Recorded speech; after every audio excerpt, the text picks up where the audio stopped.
Bet horse racing on DRF Bets. We'll match your first deposit of $200. Get free expert picks and past performances, plus weekly cash back. All from Daily Racing Form, the most trusted name in horse racing. Dan Illman, Mike Beer, kicking off a 20-cent pick 5 at Woodbine on a really nice card featuring the E.P. Taylor Stakes. This race, the 7th, no slouch in and of itself. The Grade 2 Nearctic, we're going 3/4 of a mile on the E.P. Taylor turf course. And let's take a peek at this field. The horse they're all going to have to beat is your even money morning line favorite, the number 8, Bound for Nowhere. The reason Bound for Nowhere is not at Keeneland is because Wesley Ward has got Golden Pow running at Keeneland. Bound for Nowhere is not a bad 1A in the barn. He was super last time out in the Highland. Yeah, pretty good in his own right. Does have that recent win over course and distance. And he's just way the horse to beat here, Dan. I got to be honest, he's a horse that I haven't really minded taking shots against in the past. This is a great spot for him. And when he breaks, he has the tactical speed to work out any sort of trip. We'll throw up the Timeform US pace projector. There should be some speed in here. Into the Sunrise is 20-1 on the morning line. He does have some early speed down towards the rail. Noble Emotion is quick. But if Bound for Nowhere gets away, he's going to be close. He came from out of it last time in the Highlander, probably due to necessity, breaking from an outside post. But he was a gate-to-wire speed show two-back. Yeah, he can be forward if he has to be, but it's also good to know that if he needs to sit a little bit, he can do that and still be effective. It's up to his rider to figure out the right trip for him. I do think the 4 is going to come out of there running though.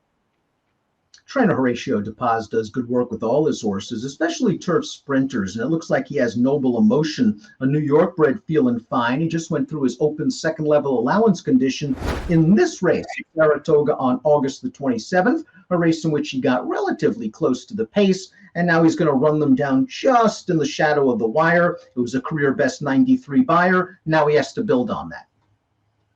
He does. It'll be interesting to see if he can do it because this is clearly the best race that this horse has ever run. And it's also interesting, Dan, that he did it with a little bit of a different running style because all 4 of his prior wins came when he was involved on the pace, and they rated him last time. He sat comfortably, and he just got up on the wire.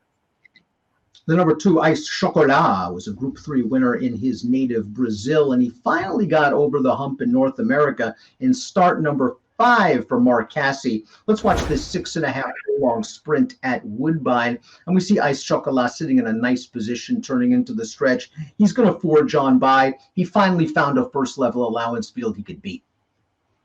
Yeah, it was a good spot for this horse. It was also a great trip for him. And he finally gets the job done. He didn't even really improve all that much, though, Dan. It just feels like he caught the right kind of field on the cutback.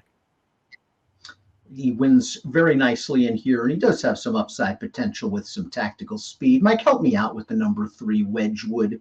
This is a horse who began his career, and he was fair to Midland at best. And then 3 starts back, they cut him all the way back to 5/8 of a mile, and he ran a remarkable race, albeit at 44-1, where he was pretty much last on the rail, got to the outside. There was no way he could win, and he just zoomed by the leader, a sharp horse that won his next start. I was like, that's pretty good. I can't wait to see him come back in his first start in 2022, and he did, and he didn't do any running whatsoever. And then he came back and he ran this race in the Vice Road, a race where Silent Poet had a lot of trouble on the turn, but so did Wedgewood, who was at the back of the pack and was sort of forced to the center of the course, and maybe that made him begin his run a little bit early. He's going to get out finished for the win, but he runs just fine for second. Barn won this race a few years ago.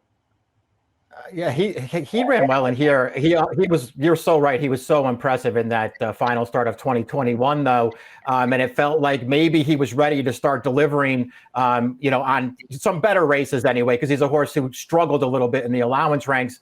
I don't know. The thing that bothers me more than anything else is just that the 2 really good races are at 5 furlongs, and I know it's only a stretch out from 5 to 6. It's a huge difference. It's not only 5 furlongs against weaker competition. He'll need some pace up front. The pace projector, at least, is Red Bar. Into the Sunrise provides some of the pace for the closers in this race. He ran at Ellis Park in that turf sprint race we talked about in the Keeneland race, the Woodford turf sprint. You weren't a fan of that race. He was the pace setter that day. Yeah, he was, and he just wasn't good enough on the day. This is a former stablemate of Bound for Nowhere in the Wesley Ward barn, and he was okay then, but he wasn't as good as Bound for Nowhere, and he hasn't really improved enough for me to take him seriously in here. Fauci is an honest horse. He's hit the board in his last 3 races. Let's watch his most recent effort, the Lucky Coin. After placing in a couple of second-level allowance races, he turns into the stretch on the far outside. He's going to grind, and he's going to grind, and he's going to grind, and he's going to run third behind Thin White Duke, who is much improved. To me, this is the race he runs just about every time, Mike. Yeah, that's true enough.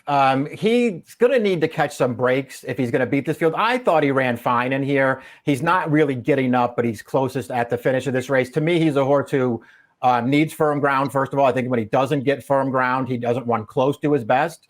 But I think if he does catch firm ground and catches a little pace to run at, he can make some noise here at a fair price.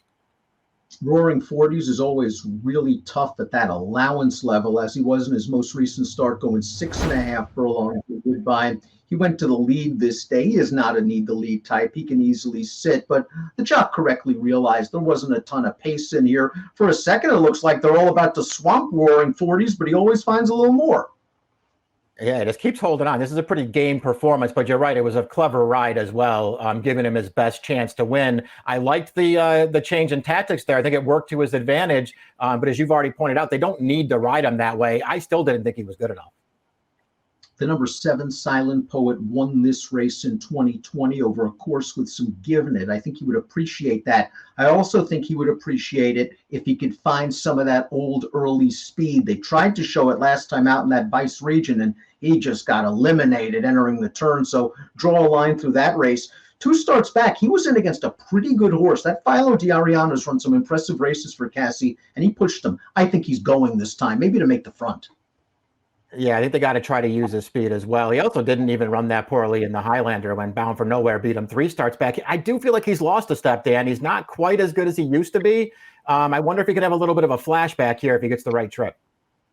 The favorite's up next, Bound for Nowhere. And folks, take a look at this wonderful run in the Grade 2 Highlander last time out. He was in and among horses on the turn. He's buried in behind a wall of horses here in the stretch, and it is a long stretch, but he's going to be looking and looking and looking for room, and finally it looks like he's going to, there's a seam inside, no. Now he's going to go outside, no. Now he's just going to basically force his way out, and he has plenty of run. But what's most impressive about it is that the horse on the lead, Arzak, is very good, and he had all the best of it, and he got run over. Yeah, Arzak got the jump on this horse, and it took forever for Bound for Nowhere to get clear. But once he did, he was just too good for those horses. I even think this race to me, Dan, isn't even as tough as the Highlander was. He's going to take a ton of beating in here. Cazadero was an early 2-year-old who won the Bashford Manor in his second start for Steve Asmussen. It never really panned out. Brendan Walsh has him now, and maybe they're going to try him as a turf sprinter. He ran 3rd behind Noble Emotion when entered for the 62.5 last time out. He's a horse that has shown some ability in the past. We'll see how he does, taking a big step up in class. Yeah, exactly. It's a much tougher race for him. He ran fine, though, in his turf debut most recently. There was nothing wrong with that performance. We'll see if he can take a step forward because he's going to have to here, but it's nice to know that he could sit and make one run if this pace gets fast. Top pick time in the Grade 2 Nearctic. Nice card at Woodbine on Saturday. Bound for Nowhere is simply the horse to beat. If you're looking for a price to oppose him, Wedgewood has run 1 or 2 interesting races, but he's going to need a lot of help as he stretches out 6. He'll be a price in this race. But Mike, Bound for Nowhere, he wins here. We might see him in the Breeders' Cup. Yeah, I guess we probably should. Listen, I'm not as big as fan, Dan. I think this is the right spot for him. I'm going to try to get Fauci in the exacta with him.